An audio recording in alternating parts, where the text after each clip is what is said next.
Hello everybody and welcome to the Fortress of Solitude. Today we're going to be checking out Rise of the Powers of X issue 1 by Kieran Gillen and R.B. Silver. The X-Men head into a violent future as Kieran Gillen gives us a look 10 years into the future where mutant kind has all been wiped out, except for a small band who fight back against NIMROD and Omega Sentinel, who are busy preparing for the arrival of their so-called god Dominion. A lot of this book pays off the continued storyline seen over in Gillen's Immortal X-Men, along with a few from various other Krakoa era books. We pick up with the last remaining mutants, all led by the Professor, who isn't actually Xavier, but Synch, who is taking over Charles's role in the wake of his death, and he commands the X-Team led by Kamala Khan, who is the new Captain Krakoa, as they try and break into a secret Orchis prison on Phobos. Gillen sells the futility of this team's missions really well. It's just a handful of mutants against a literal solar system of bad guys, and since it's the future, we also get to see many of these mutants die rather horrible deaths.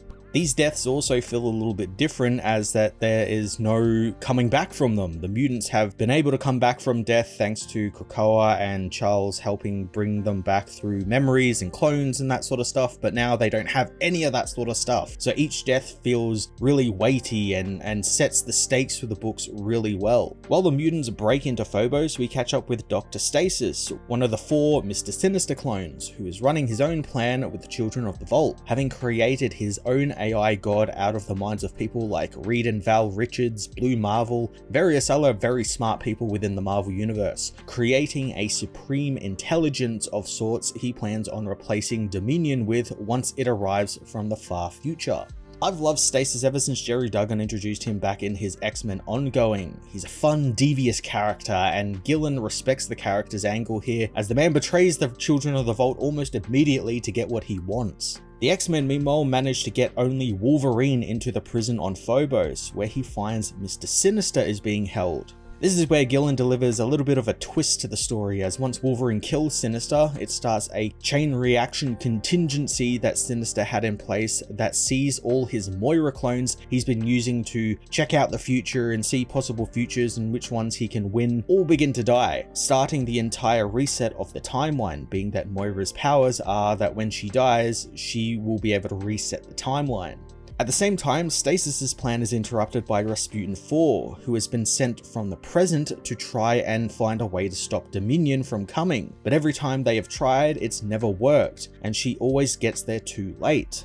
Something which happens this time as well. This leads to present-day Xavier to enact his own contingency, which is to target Moira when she is a child before her X gene activated and take her out before she and the younger Charles ever met or conceive of Krakoa. The present-day stuff isn't there a lot, but I really enjoyed it, especially the interaction between Charles, Douglas, and Rasputin. I love how Douglas just doesn't care anymore. He's separated from the island. He knows they're in like a no-win situation, so he's just telling it as it is and telling Rasputin how it is, because Rasputin is Charles's like sleeper agent soldier and one who can actually end up maybe saving the day here, and I like that he treats her like that. He treats her like a tool, and Rasputin does not like that one bit, calling him on his own shit that he's done this in the past before and it has worked out horribly. I really like that Gillen went there with these characters, and I think it's really interesting, and hopefully we get to see more of these 3 characters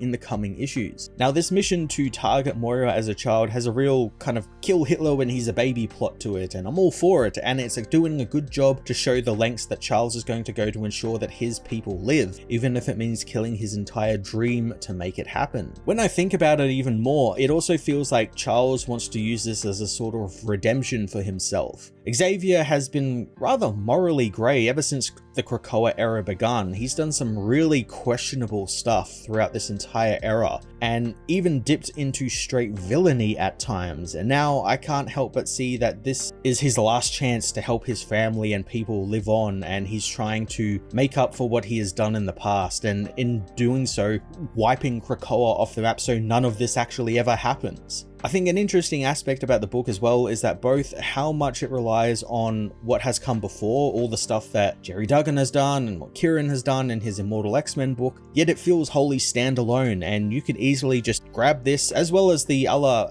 House of X book going on at the moment and understand what's going on and the stakes that are at play here, thanks to the explanations in it and the supplemental material we get in pages that have been prevalent throughout this entire Krakoa area. It's done a good job of introducing new readers to these concepts and helping them understand what is going on, which is really important since new readers can now experience this story as it comes to a close, and it's been a hell of a ride. R.B. Silver's brilliant art keeps the book moving at a really nice pace, which is a task unto itself because there is a lot going on involving time travel and future AI gods and other really complex concepts like that. Silver's designs for the future X-Men were pretty simple and hinted at some really great possible stories, some of which we've actually already seen already, like the Iron Man armor filled with a Tony Stark AI since Tony is long dead, or Kate Pryde's transformation into the giant Shadow Tiger thanks to the Death Seed. It speaks to a longer story going on in the background that hopefully we get to see a little bit of before the Krakoa era comes to a close. Rise of the Powers of X issue 1 was a fun, action-packed look into the possible future for the X-Men, and one tied deeply into the events of the last year or so of the Krakoa era. Kieran Gillen builds a lot of